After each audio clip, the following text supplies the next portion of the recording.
The Belair Beach Hotel St Maarten, a place where dreams go to die and nightmares come to life.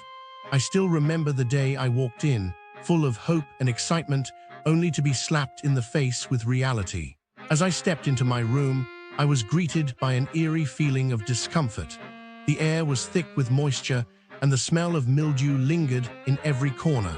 It was as if the hotel was suffocating under its own weight of neglect. I couldn't help but think, why would anyone let their hotel fall into such disrepair? The room itself was a disaster. The furniture looked like it belonged in a thrift store, and the bed was creaky and uncomfortable. But the real kicker was the air conditioning, or should I say, the lack thereof. It was like they had forgotten to turn it on for the past year. I was sweating buckets just sitting still. But I thought maybe the hotel would redeem itself with its beach. Oh, how wrong I was. The beach was a nightmare. The sand was coarse and rough, and the water was a murky brown.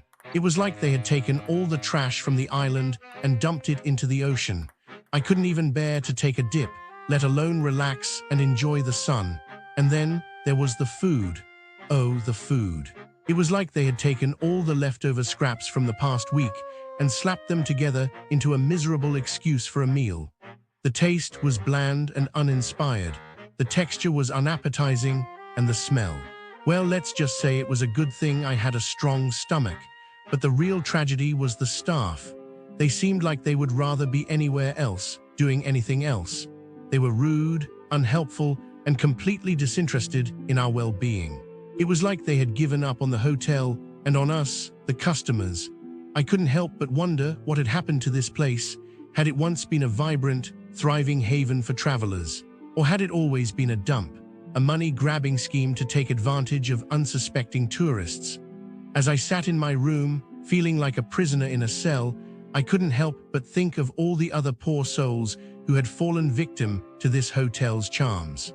The ones who had written those scathing reviews, warning others of the horrors that lay within. I felt a sense of solidarity with them, a sense of we're in this together. And then it hit me. This hotel wasn't just a failure, it was a scam. A deliberate attempt to deceive and cheat people out of their hard-earned money. It was like they were laughing all the way to the bank, while we, the customers, were left to suffer in this dump. I felt a surge of anger, of righteous indignation. How could they do this to people? How could they take advantage of our trust, our hope, and our willingness to give them a chance? As I sat there, fuming and frustrated, I knew I had to do something. I had to expose this hotel for the scam it was. I had to warn others, to spare them the pain and suffering that I had endured. And so, I began to write. I wrote of the horrors I had experienced, of the lies and the deceit. I wrote of the staff's indifference, of the hotel's neglect, and I wrote of my anger, my sense of betrayal. As I wrote, I felt a sense of catharsis, of release. I was taking back control, taking back my dignity. I was standing up for myself and for all the others who had been wronged by this hotel. And so, I ask you, dear reader, to The reality of businesses near Belair Beach Hotel. St. Maarten businesses near Belair Beach Hotel, St. Maarten, are a mixed bag. But mostly, they are a lesson in disappointment. If you're expecting seamless luxury or even basic competence, prepare to lower your expectations. These establishments have perfected the art of making you feel like an inconvenience rather than a guest. Let's start with the accommodations. Hotels in this area seem to operate on a philosophy of neglect. The Hills Residence is a prime example. Guests arrive only to find their room already occupied by strangers, as if the concept of reservations is just a polite suggestion. One couple was forced to argue for a refund after a booking disaster, only to be met with silence, like shouting into a void. Another guest described showering in what was essentially a flood zone, with no functioning drainage, while management ignored requests for basic things like extra towels. Communication? Non-existent. The staff's idea of hospitality is handing you a key and pretending they don't see you drowning in problems. Then there's the spa scene.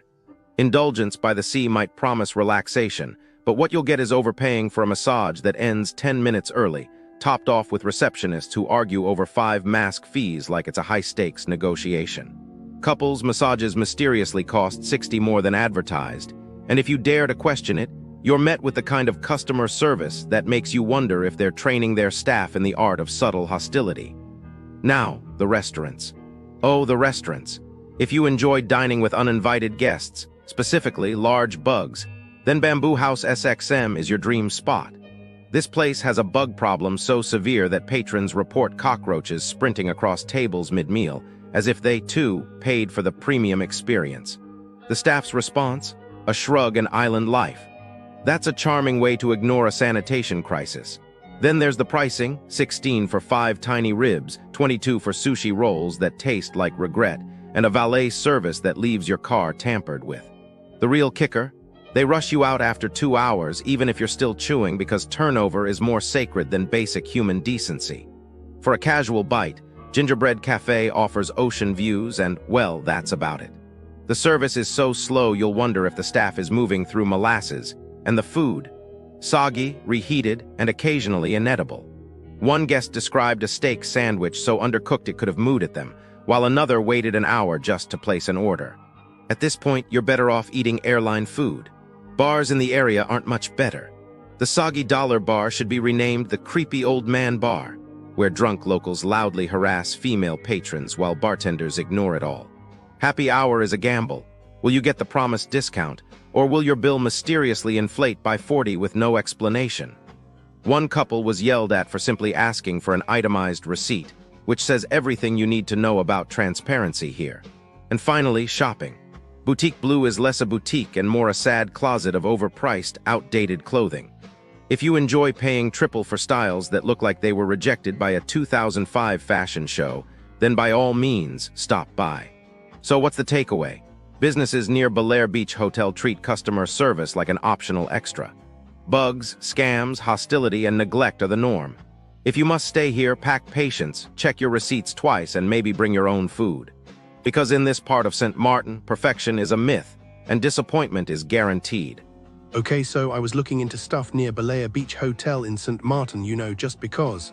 And it's kinda depressing, honestly. Like businesses around there, they ray tricky.